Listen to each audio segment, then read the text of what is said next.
আপনি সালে এসে কীরকম করে আপনি আপনার ফেসবুকের আপনি পাসওয়ার্ডটা চেঞ্জ করতে পারবেন আজকে মূলত আপনাদের শেখাচ্ছি। দেখো বন্ধুরা, তুমি যদি একটা ফেসবুক অ্যাকাউন্ট ইউজ করে থাকো তো সেই অ্যাকাউন্টের যদি পাসওয়ার্ডটা তুমি জানো তারপরে চেঞ্জ করতে পারবা। আর 2 নম্বর যেটা বেস্ট বিষয় সেটা আপনার যদি পাসওয়ার্ডটা ভুলে গেছেন আগের পাসওয়ার্ডটা তারপরেও চেঞ্জ করতে পারবেন। নো প্রবলেম, আপনি 2টে ধাপে পাসওয়ার্ডটা চেঞ্জ করতে পারবেন আজকের এই ভিডিওটা দেখে।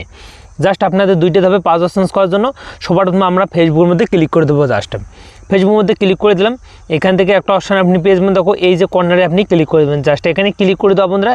এই সেটিং এখানেতে জাস্ট আমরা ক্লিক করে দেবো। আমরা এখানে যখনই ক্লিক করে দেবো এখান থেকে দেখো সিম ওর মেথা নামে যে সবার প্রথমে আসে অপশানটা এখানে ক্লিক করে দেবো। এখানে যখনই ক্লিক করে দেবো এখানে ক্লিক করে দেবো বন্ধুরা। দেখো এখানে কিন্তু দেওয়া আছে দেখো পাসওয়ার্ড অ্যান্ড সিকিউরিটি নেমে, জাস্ট আপনি এখানে প্রেস করে দেবেন। এখানে যখনই প্রেস করে দেবেন এখান থেকে একটা অপশান দেওয়া আছে দেখো চেঞ্জ পাসওয়ার্ড নামে, জাস্ট আপনি এখানে ক্লিক করে দেবেন। তারপর ইনস্টাগ্রাম, আপনার ফেসবুকের সঙ্গে যদি ইনস্টাগ্রাম যুক্ত থাকে তো ইনস্টাগ্রাম নিজে শো করবে। তো জাস্ট আমরা এখান থেকে ফেসবুকে ক্লিক করে দিলাম। দেখো যদি তোমার পাসওয়ার্ডটা মনে আছে তারা এরকম করে প্রথমে ধাপটাতে চেঞ্জ করতে পারবা। তো এখানে দিবেন আপনাদের কারেন্ট পাসওয়ার্ড। ধরুন আমার যে আগের পাসওয়ার্ডটা আছে সেই পাসওয়ার্ডটা আমি এখানে দিয়ে দিলাম। দেওয়ার পর নিউ একটা পাসওয়ার্ড এখানে আমি বানাবো। তো আমি এখানে রাজু দিলাম। তো রাজু দিলাম, জাস্ট আমি দেখে সেম পাসওয়ার্ডটা এখানে কিন্তু আমি বানাবো। জাস্ট আমি কিন্তু 24 দিলাম। তো এখানেও কিন্তু সেম পাসওয়ার্ডটা দিতে হবে আমার। আমি যে পাসওয়ার্ডটা দেবো সেই পাসওয়ার্ডটা আমি কিন্তু এখানে দিয়ে দেবো। তো 234 জাস্ট আমি কিন্তু দিয়ে দিলাম। যদি তোমার পাসওয়ার্ড মনে থাকে তা উপরে ঘরটাতে দিয়ে দেবেন, তারপর নিচের ঘরটাতে পাসওয়ার্ডটা নিউ পাসওয়ার্ড এখানে বানাবেন, সেম পাসওয়ার্ডটা এই ঘরে দিয়ে আপনি কিন্তু এখানে আপনি যে চেঞ্জ পাসওয়ার্ডটাতে ক্লিক করেন তোমার পাসওয়ার্ডটা চেঞ্জ হয়ে যাবে। এখন বিষয় যদি তুমি পাসওয়ার্ডটা ভুলে গেছো বা তোমার আগের পাসওয়ার্ডটা একদম নেই মনে, তো আমরা কীরকম করে চেঞ্জ করবো সেই প্রসেসটা আপনাদের দেখাচ্ছি। তো তার আগে অবশ্যই ভিডিও দেখা লাইক করে চ্যানেলটি সাবস্ক্রাইব করে বেল আইকনটা অন করে পাশে দেখবেন। তো আপনাদের সেই প্রসেসটা দেখাচ্ছি। তো তার জন্য অবশ্যই এইখানে দেখো দেওয়া আছে ফরগেট ইউর পাসওয়ার্ড, জাস্ট আপনি এখানে ক্লিক করে দেবেন। এখানে যখনই ক্লিক করে দেবেন এখানে কিন্তু আপনি পাসওয়ার্ডটা চেঞ্জ করবেন। আপনাদের কিন্তু একটা ওটিপির দরকার পড়বে, কারণ আমাদের আগের কিন্তু পাসওয়ার্ডটা মনে নেই। তো সেই ওটিপিটা আপনি কোথায় কোথায় নিতে পারবেন?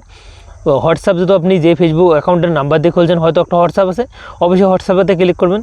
তারপরে যদি আপনাদের সেন্ড কোড ইমেল, যদি ইমেল আইডি দিয়ে ফেসবুক খোলেন অবশ্যই ইমেল আইডি দিয়ে সিলেক্ট করবেন। না হলে এখানে দেওয়া আছে সেন্ড কোড ফেসবুক নোটিফিকেশান। তো ফেসবুক নোটিফিকেশানেতে আমি কিন্তু বেস্ট মনে করবো। তো এখানে ক্লিক করলে এখানে আপনি ক্লিক করে দেবেন। জাস্ট এখানে যখনই ক্লিক করে দেবেন এখানে কিন্তু আপনাদের একটা কোড আসবে। দেখো সেই কোডটা কোথায় পাবো? এই যে উপরে ঘরে দেখো দেওয়া আছে। তো সেই কোডটা আমি কিন্তু এখানে কিন্তু দেখে ফিল করবো এখন। তো আমি কিন্তু কোডটা দিয়ে ফিল করে দেখাচ্ছি। জাস্ট কোডটা দিয়ে দিলাম। কোডটা দিয়ে আমি কিন্তু এখানে দিতেছি। তো কোডটা দিয়ে আর একবার দেখে নেবেন, কোডটা যদি ভুল হয় তো আপনি কিন্তু চেঞ্জ করতে পারবেন না। তো কোডটা দিয়ে দিলাম, তারপর কন্টিনিউতে ক্লিক করে দেবো। এই কন্টিনিউতে যখনই ক্লিক করে দেবো দেখো দেওয়া আছে ইন্টার এ নিউ পাসওয়ার্ড। এখন তোমার মর্জি, তুমি এখানে যাই পাসওয়ার্ডটা দাও সেটাই কিন্তু তোমার এখন একটা মেন পাসওয়ার্ড হবে বা তোমার একটা পাসওয়ার্ড কিন্তু এটাই হবে। তো জাস্ট আমি কিন্তু দিয়ে দিলাম। দিয়ে কিন্তু এখানে যদি আমি ক্লিক করি আমার পাসওয়ার্ডটা কিন্তু পুরোপুরি চেঞ্জ হয়ে যাবে। আর কিন্তু অ্যাকাউন্টে কিন্তু আমার কিন্তু চেঞ্জ হয়ে গেলো তো আপনাদের সামনেই। তো চেঞ্জ হয়ে আমাদের কোথায় নিয়ে গেলো? এই যে অপশানটাতে কিন্তু চলে আসলো। আমার ফেসবুকের পাসওয়ার্ডটা আমরা কিন্তু চেঞ্জ করে ফেললাম। তো আই হোক আপনাদের ভিডিওটা যদি ভালো লাগে অবশ্যই